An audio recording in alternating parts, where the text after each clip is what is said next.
Bitki sağlamlığı haqqında qanun layihəsinin ilk ictimai müzakirəsi keçirilib. Müzakirə Qida Təhlükəsizliyi Agentliyi yanında İctimai Şura üzvlərinin və bitkiçilik sahəsində ixtisaslaşmış müxtəlif assosiasiyaların təmsilçilərinin iştirakı ilə baş tutub. Görüş zamanı ölkə ərazisində bitki sağlamlığının təmin edilməsi ilə bağlı həyata keçirilən fitosanitar nəzarət və fitosanitar xidmət fəaliyyətlərinin təşkilinin hüquqi əsaslarının müəyyən edilməsi, fitosanitar nəzarət və xidmət sahəsində fəaliyyət göstərən subyektlər arasındakı münasibətlərin tənzimlənməsi və bu sahədə qanunvericiliyin beynəlxalq tələblərə uyğunlaşdırılması məqsədi ilə hazırlanmış yeni bitki sağlamlığı haqqında Azərbaycan Respublikasının qanunu layihəsinin təqdimatı olub. Agentlik rəsmiləri təqdimatla çıxış edərək iştirakçılara bitki sağlamlığı sahəsində dövlət tənzimlənməsi, bitki mühafizəsinin və karantininin təşkili, bitkiçilik subyektlərinin hüquq və vəzifələri, bitki mühafizə vasitələrinin və aqrokimyəvi maddələrin istehsalına, dövriyyəsinə, istifadəsinə dair tələblər, həmin məhsulların istehsalı və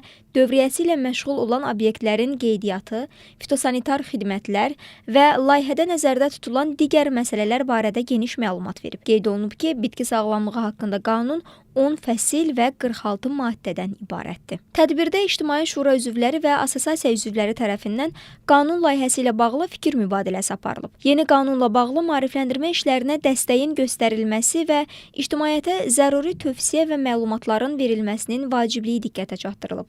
Yekunda layihənin daha geniş ictimai müzakirəsi tövsiyə olunub. Bitki sağlamlığı haqqında qanun layihəsi ilə agentliyin rəsmi saytında yerləşdirilmiş xüsusi bölmədən tanış olmaq mümkündür.